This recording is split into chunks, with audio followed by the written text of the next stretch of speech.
What are the best and worst matchups for fantasy football with the late games of week number 14 in the NFL? It's time to find out right here and right now as we break down the back half of the NFL schedule on Locked On Fantasy Football Matchup Thursday. You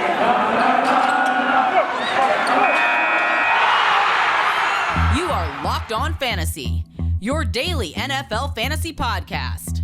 Part of the Locked On Podcast Network. Your team every day.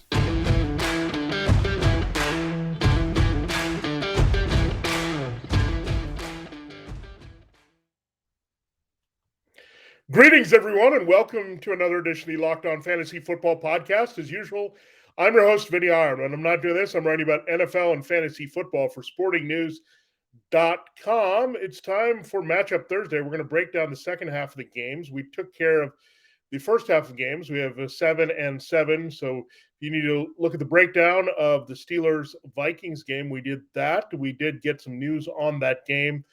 Here, we'll mention at the top that Dalvin Cook looks like he might play with that shoulder injury. So we'll watch that, monitor that.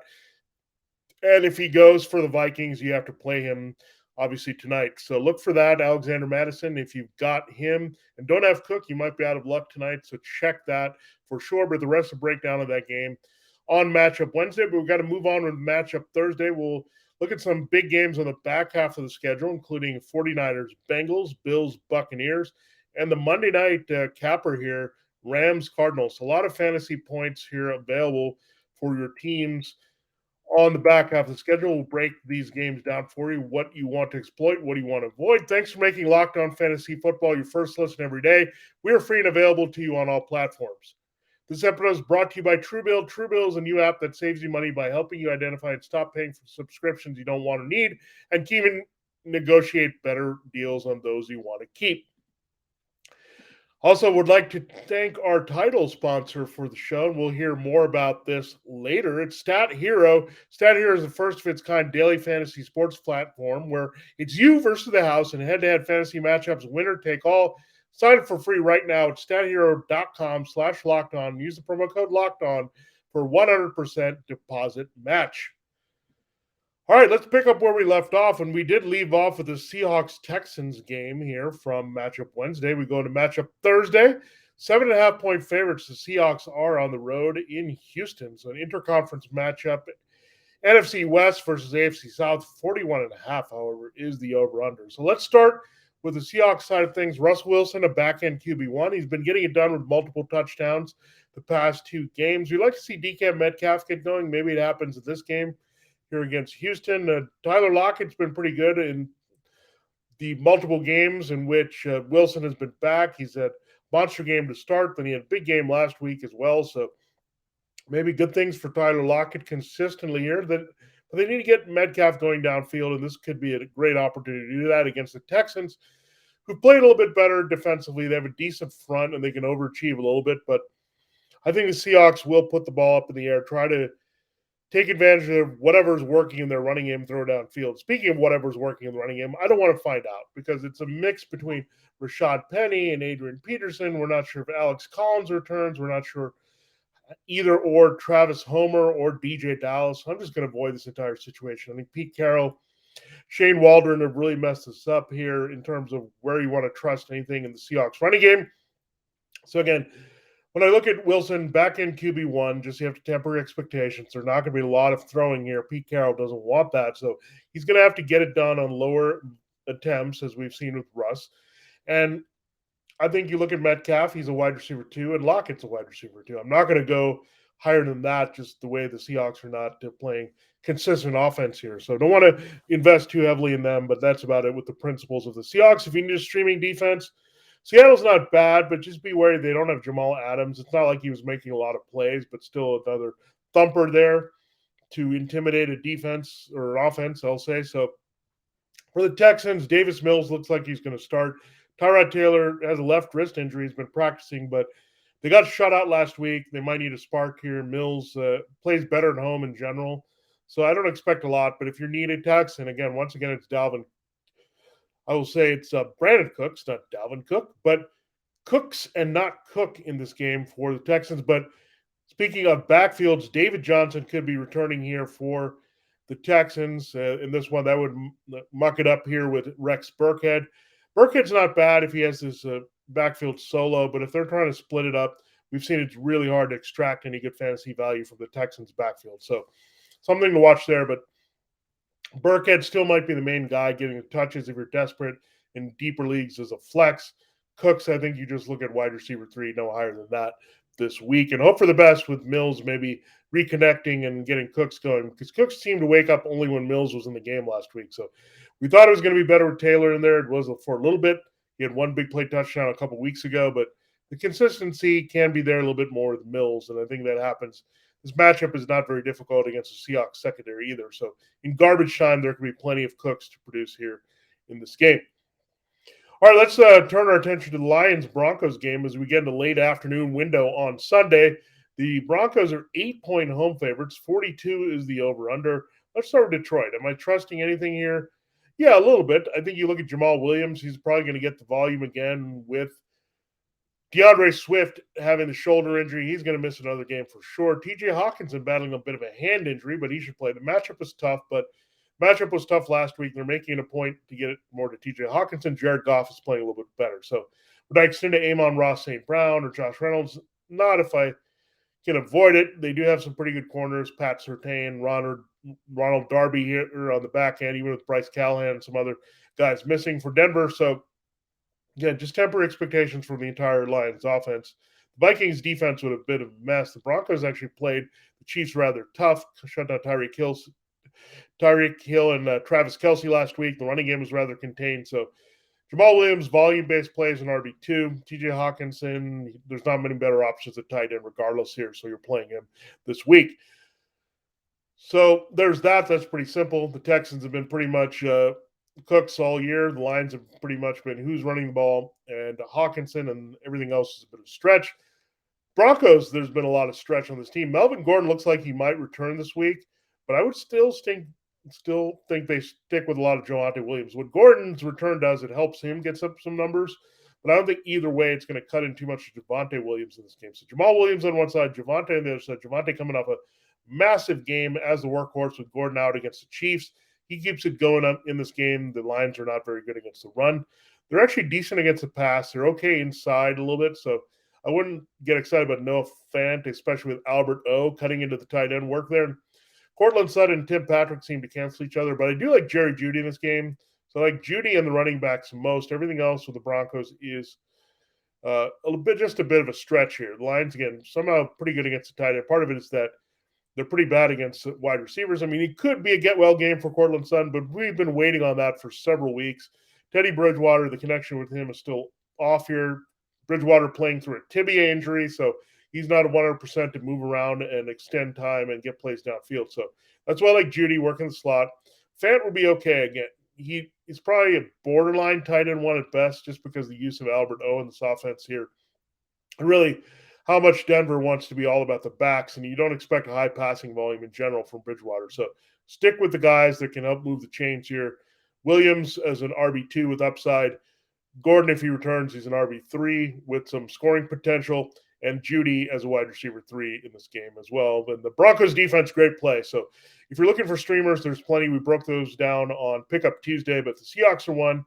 They're on the road. I would prefer the Broncos, however, at home against the Lions versus Seahawks on the road, and the Broncos have just made more plays than Seattle all season long. All right, we got some more intense and exciting games to talk about on the back end here from a reality and fantasy football perspective as the numbers for the games go up in terms of point total and projected fantasy production from both sides. Before we dive into that, I got to tell you more about StatHero. No one plays daily fantasy sports to lose. Winning feels so much better, but traditional fantasy sports are a long-term losing proposition because you never know with who or with what you're up against. StatHero is the first of its kind daily fantasy sports platform where it's you versus the house in head-to-head fantasy matchups, winner take all. And here's the crazy part. StatHero allows you to look at their lineups before you play, and you can handpick the team you want to face one-on-one. This never-before-seen innovation of fantasy sports and sports betting hybrid has StatHero players clocking odds that are over 4 times better. Why? Because you don't have to compete against thousands of experts or unknowns. StatHero puts you in control of your fate. With StatHero, you are in control of the stakes. You decide how much you're going to play for, and StatHero has no choice but to take it because they're daring you to beat them. StatHero head-to-head is what daily fantasy should be, one-on-one. Sign up for free right now. Take advantage. There's a lot of fun games we've talked about. We'll have a game for this week as well on fantasy football, so check it out. Sign up for free right now at stathero.com/lockedon. Use the promo code LOCKEDON for a 100% deposit match. That's stathero.com/lockedon. Use the promo code LOCKEDON for a 100% deposit match. stathero.com/lockedon. Promo code LOCKEDON. Terms and conditions apply. All right. Thanks again for making a Locked On Fantasy Football your first listen. We are free and available to you on all platforms. Let's continue now. Late afternoon window. Giants, Chargers. The Chargers 10.5-point favorites. I think that number is kind of steadying because there are some developments for the Giants. You think they would bump it up, but the Chargers are also dealing with some issues. We'll talk about that. The Chargers 10.5. That's a pretty big spread in their favor. 44.5 for a team that really doesn't have great home field advantage. So that says how much favored the Chargers really are. So let's look at the Giants here. The development here is that Daniel Jones is going to miss another game with a neck injury. So that's not good because Mike Glennon has a concussion. So you're going to have Jake Fromm, the former Bills draft pick. You had a lot of issues there. They signed Mitchell Trubisky to replace him. So Jake Fromm could be starting for the Giants, and who's going to start with him out there at wide receiver? Good question. Sherling Steppert, quad injury, not sure if he can play. Oblique and quad injury for Kadarius Toney. We just can't count on them. Darius Slayton is not doing anything. Kenny Golladay also has an injury this week. He's been limited early in practice, so not feeling it with any of these receivers. The guy that by default has to do something is Evan Ingram. The matchup is rather good. Saquon Barkley also out of the backfield. Maybe a little Devontae Booker behind him, but still good volume for Barkley here. Still there batting the ankle, pop back up on the injury report with the limited practices. But Barkley's fine. I think they have to go with Barkley and Evan Ingram as much as possible in this game, given the state, everything else here. With Shepard and Toney very iffy to return here. Golladay is not feeling well, and really no one else stepping up. But this could be an ugly game, but there might be some garbage opportunities here. So Barkley and Ingram we're going to see. You figure it's going to be check down, security blankets type stuff from Jake Fromm, who's essentially a rookie because he hasn't really played much at all. So inexperienced starter in this one. It's not like a Glennon out there. So again, he's going to go with the guys that are safe and easier to come through for him. So Barkley can get it done in the passing game. So can Ingram here. Both are volume. We'd like a little bit more from that passing game usage, but again, just the way it is trending this week with the receivers not being healthy still, and Fromm, I think you have to go with the basics here if the Giants are going to try to move the ball at all in this game. 44.5 is the over-under, so not expecting a lot from them as big underdogs. Let's look at the Chargers. Justin Herbert is locked and loaded. The question is, what two of his wide receivers will be available in the starting lineup? Keenan Allen's on the COVID-19 list. He is vaccinated, so he could be good to go if he clears those two tests there ahead of the kickoff. Mike Williams is a close contact there. We don't know if he's vaccinated there of Keenan Allen. So right now they're on the COVID-19 list, not with the team.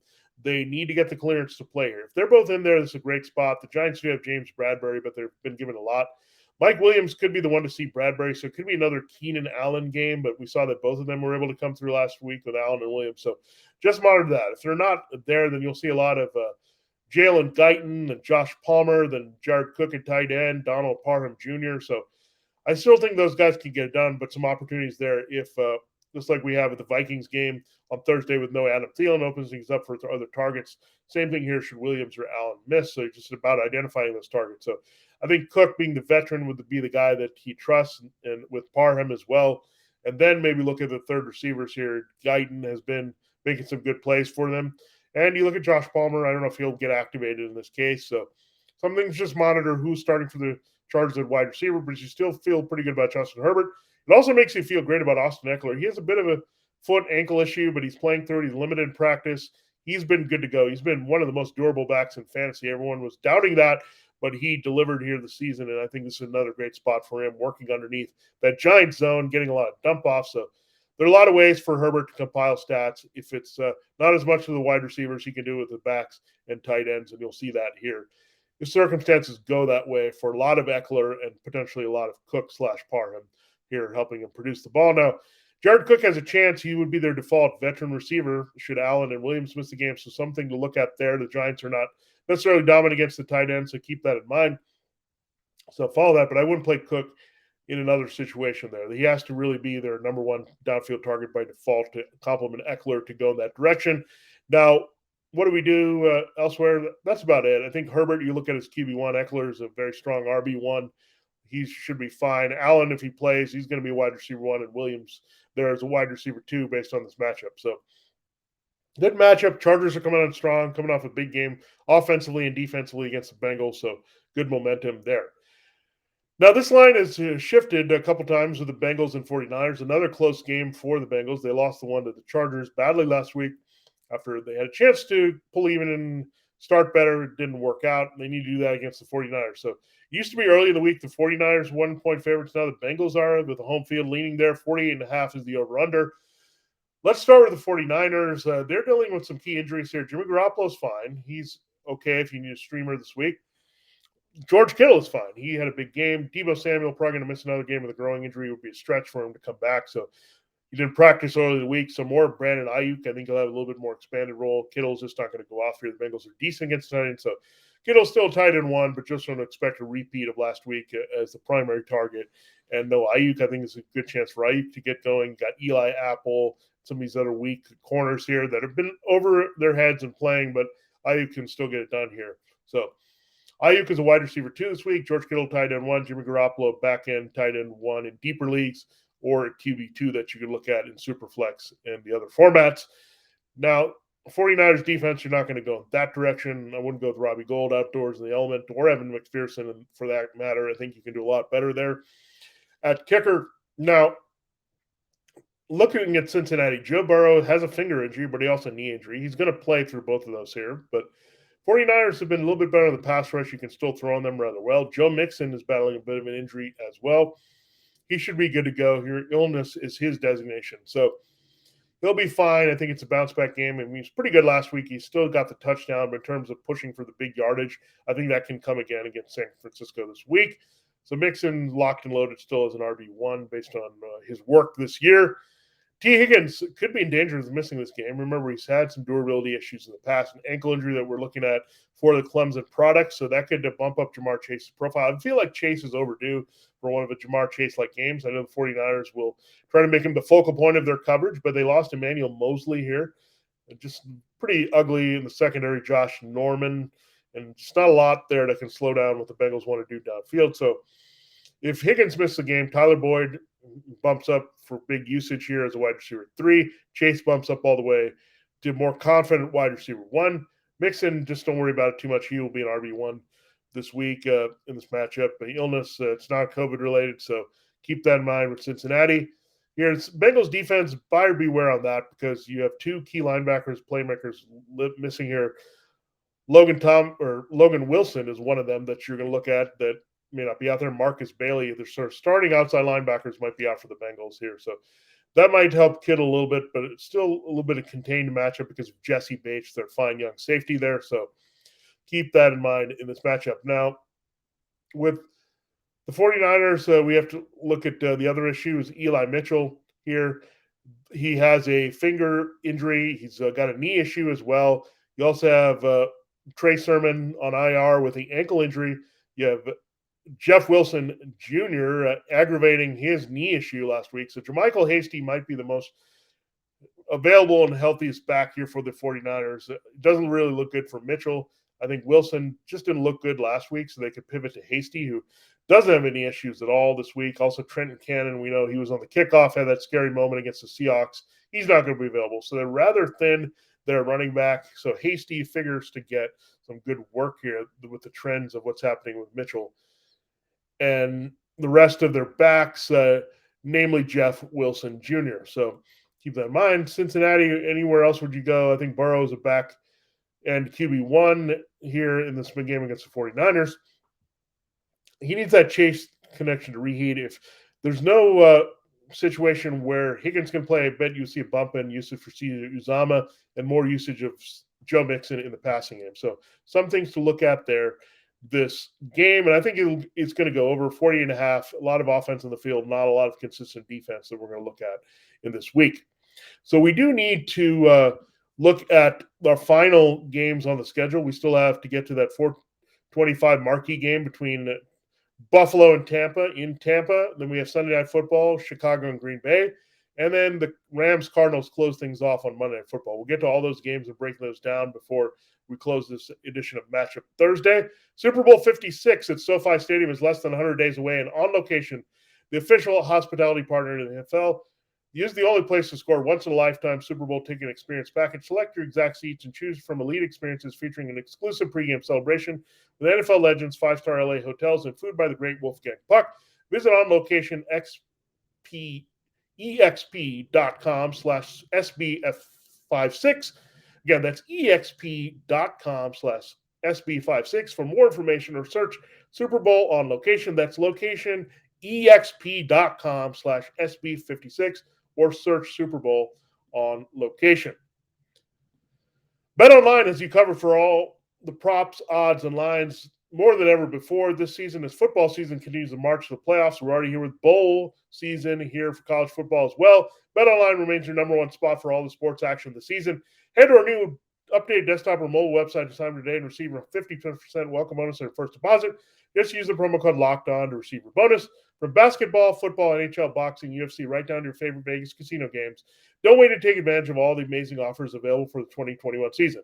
BetOnline is the fastest and easiest way to bet on all your favorite sports.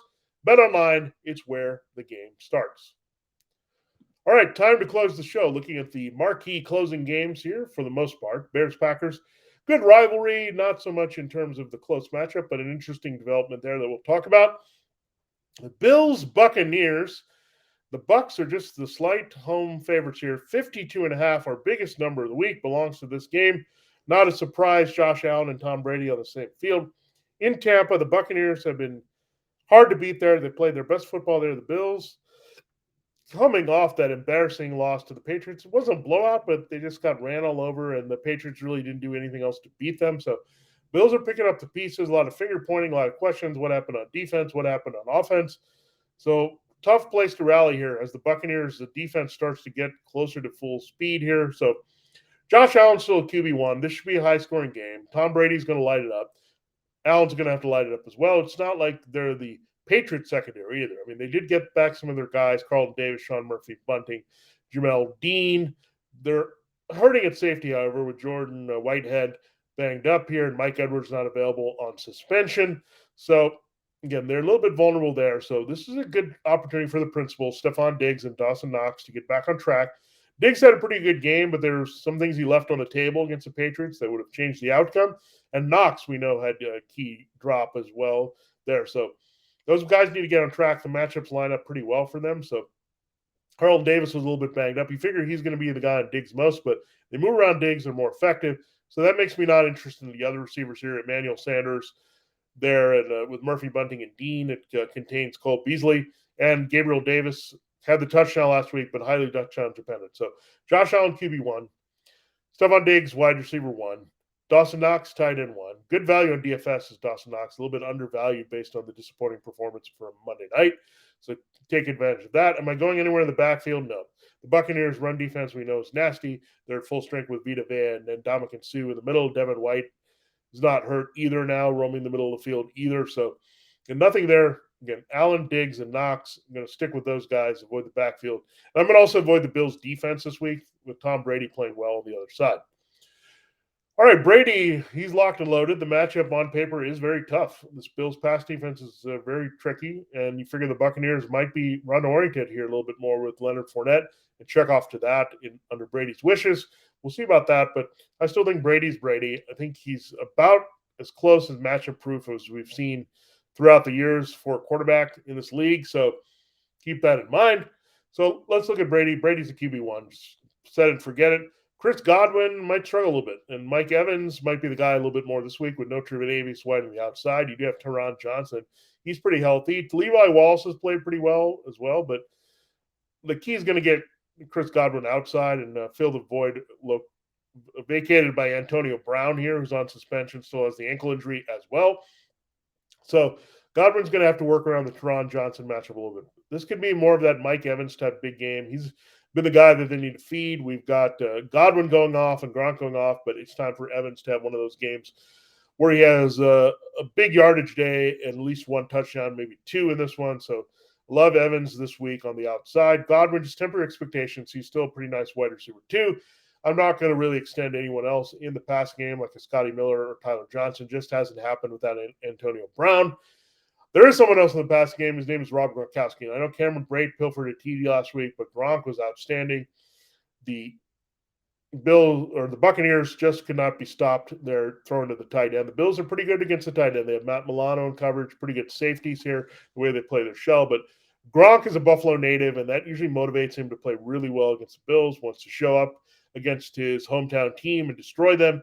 So Gronk is just a matchup nightmare for every team. But when you look at it this week in particular, if Godwin's a little bit bottled up and Evans sees some double teams and all that, I think you'll see Gronk go off. So a lot of teams have to understand that Gronk is what stirs everything for Tom Brady. You contain Gronk, and you can live with the other wide receivers going off, but when he's locked in with Gronk, they're hard to beat here. So QB1 Brady, tight end 1 Gronk, wide receiver 2 Godwin, wide receiver 1 Mike Evans, Buccaneers defense and special teams startable, Ryan Suckup and Tyler Bass are startable as kickers as well in this game. So start them if you got them, except for the Bills defense and their peripheral receivers and running backs here this week in this matchup.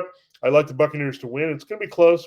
Allen will play better than he has in recent weeks to stay with Brady here, but some garbage time potential for sure in this one. All right. Bears-Packers. The Packers are 12.5-point favorites on Sunday night at home. 44 is the over-under. Let's start with Chicago side of things. The big news is Justin Fields is starting this week, returning from the ribs injury. Andy Dalton's a little bit banged up, so that may have factored into the decision, but looks like Fields can handle it now. He's practicing at full, so no pain there. So that's good. So Justin Fields, we were excited about him before he went down in that Ravens game where he could have done something, but he got further banged up in that game. He came in from the situation just looking a little beat up here. So I think you look at now Fields' second opportunity to play in prime time here in a big spot. Last time against the Steelers, he put up some numbers late. So keep that in mind. So Justin Fields, he's a bit of a dart throw. He's a cheapy DFS play in tournaments only that you can look at. It changes the game a little bit because now you have, hopefully he's running a little bit more in this one. And it also helps, I think, Darnell Mooney because Andy Dalton struggles in weather at night to get the ball to his primary receiver. So Fields can help Mooney here with his presence here as a wide receiver too, a little bit better. It's a potential tough matchup. The Packers have been surprisingly good against wide receivers despite losing Jair Alexander, so something to watch there. But again, Mooney has been their key target. Volume and all that will come from Fields this week versus Andy Dalton. You also like the situation here for David Montgomery. He's got multiple injuries here that he had listed, which shoulder and glute are a couple of them, but he's expected to play, get the workouts role. He's right there with Jonathan Taylor getting massive volume in relation to the rest of his team's offense. So they've become run heavy here with David Montgomery, and why wouldn't you with the other struggles there? And Fields being in the game actually helps because he provides running element and this field stretching element with Mooney. And what do you do with Allen Robinson? He looks like he may return from a hamstring injury. He wasn't very productive when healthy this season, but the matchup is good. You can consider him there to maybe produce a little bit more. Marquise Goodwin can also return, which also could cut into what you get from Allen Robinson. So I still think it's a Mooney game. That's the only receiver I want to trust. Cole Kmet, not quite yet, but if you need to go there and you're desperate, I think that would be the next guy that would be busy here for the Bears after Darnell Mooney in this matchup, and the Montgomery RB1 just by the volume, pure volume sense alone in this matchup. Let's go to the other side, the Green Bay side. Aaron Rodgers still battling through that toe injury. Didn't play the post-COVID toe injury. He should be fine here. He's been already talking about how much he owns the Bears, so he's going to come out and have another big game. We know that. Devontae Adams batting through a little shoulder injury, but he'll be fine. We had Marquez Valdes-Scantling fully healthy. He should be a threat in a sneaky play this week. Bears secondary is not very good on the outside away from their number one, Jalen Johnson, the youngster from Utah. So you might see Devontae Adams see some of that, but it's not going to thwart you from playing Devontae Adams at all this week. They might use the tight ends more, so Josiah DeGara might be something there, but we're not going to buy into it yet. We have to see that to believe it on a regular basis here. So Aaron Rodgers, QB1, Devontae Adams, wide receiver 1 on the board. Marquez Valdez-Scantling, sneaky wide receiver 3. Let's go to the backfield. Aaron Jones should be at more full strength after the buys, but I don't think A.J. Dillon's role is going away. They're going to use him quite a bit here, and he could play closer in this game. So I do like Dillon as a flex slash RB2 with some upside. Aaron Jones as an RB1 this week. So Packers are sitting pretty again. Their defense good stack with one of their running backs this week. And Adams, the production there makes you think a little bit more about Valdez-Scantling. Another thing with the Packers, using the backs and throwing to them is a sign that they need a little bit of help because they're down at tight end with no Robert Tonyan. So that can also help the usage of Jones and Dillon in this game as well. And if you need the Packers defense, they are playing a rookie quarterback. I think I would have actually preferred it if it was Andy Dalton in there in prime time, but still pretty playable here. So a lot that we've run across here in terms of streaming. Seahawks for sure, the Broncos for another, the Giants, and here's another one, Packers. So you should not be hurting for a good defense this week to help you in fantasy football. Finally, we'll look at the Rams-Cardinals game. The Cardinals are 3-point home favorites, the basic home favorite advantage there on Monday Night Football. The Cardinals handled the Rams pretty well in Los Angeles. The first time forced turnovers, got big lead, won pretty comfortably in that one. This one is 51.5. Field goal favorites the Cardinals are. I think the Cardinals will win this game. The Rams haven't been better against worse teams here. I mean, they've done most of their damage against the bad teams is what I'm trying to say. Against the tougher teams, not there as much. So Matthew Stafford still, I don't think, is fully healthy. He's older. He's worn down a little bit. Here, this matchup can be rather tricky here. The Cardinals secondary playing pretty well, so keep that in mind. That can contain some things that are not Cooper Kupp, but still, I like Matthew Stafford as an easy middle-of-the-road QB1 this week. For sure, Cooper Kupp and him make a great stack, and we know that every week. Kupp is going to get it done. And the good opportunity for Van Jefferson, Odell Beckham Jr., based on the game script, for them to see the balls and maybe possible touchdown. But Jefferson more for the yardage play, OBJ more a TD-dependent play here for the Rams. And we'll see about Sonny Michel. Does he remain the workhorse? We'll see about Darrell Henderson and his practice schedule. We don't know exactly yet because we'll find that out starting on Thursday because they go Thursday, Friday, Saturday for the Monday games here. So we'll find out more about that and his status. But if you have to plug and play Michel again, you feel really good about it. I mean, he just looked very productive. I know it was the Jaguars, but still, he ran with conviction, sparked the running game a little bit, and then gone a little bit dormant here with Darrell Henderson.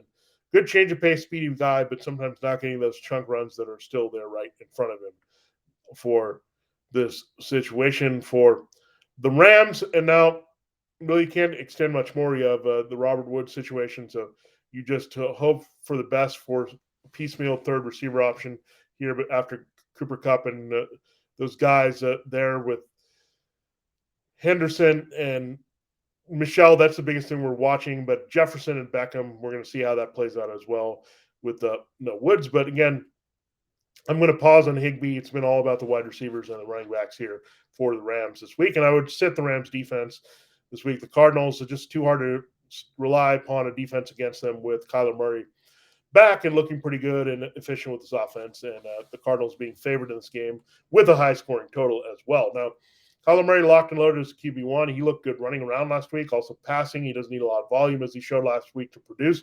He's locked and loaded in your lineup. He'll keep producing here down the stretch just in time for the end of the fantasy football regular season and the playoffs. Deandra Hopkins, tough matchup for him.